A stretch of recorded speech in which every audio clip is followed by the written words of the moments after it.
feeding dry pollen,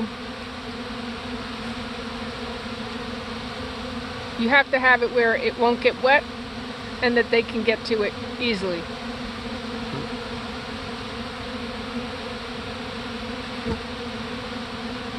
Bees do not exist on sugar alone, and they need their protein to feed to their brood.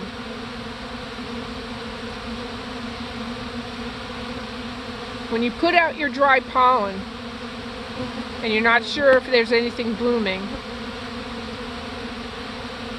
they won't take it, or there very few will start taking it if there's bloom.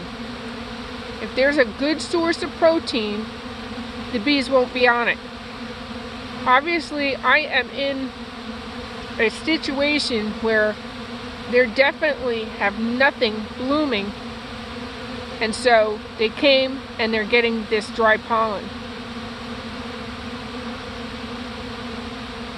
In general, in years past, I can feed dry pollen, but around January 1st, they stop taking it because the natural sources are out there.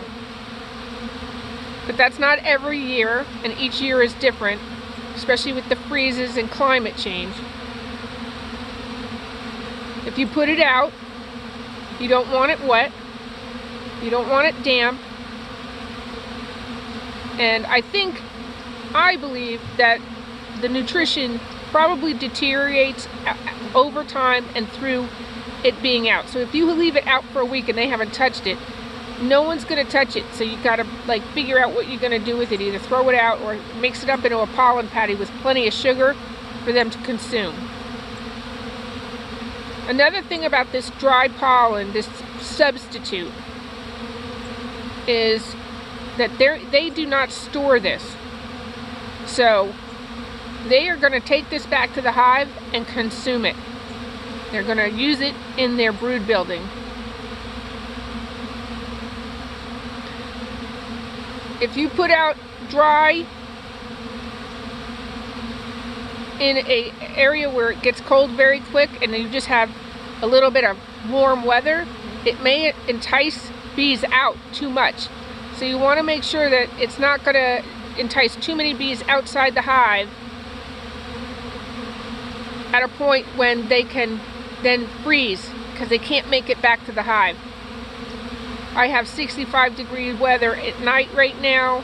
I'm in the deep south. I barely get a winter. I get a total of a couple of weeks of cold, seriously cold weather.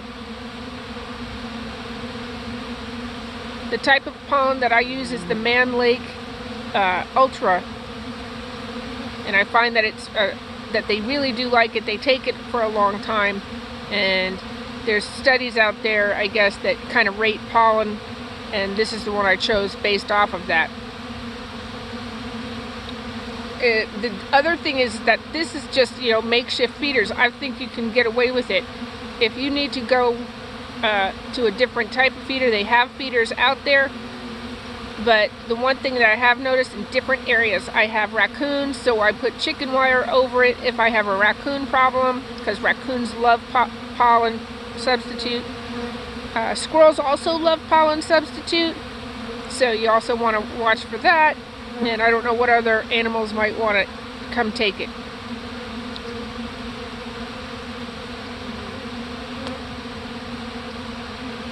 This is going to build brood so that when we have spring, we need to make spring nukes and spring queen builders, that we have those populations that we're looking for.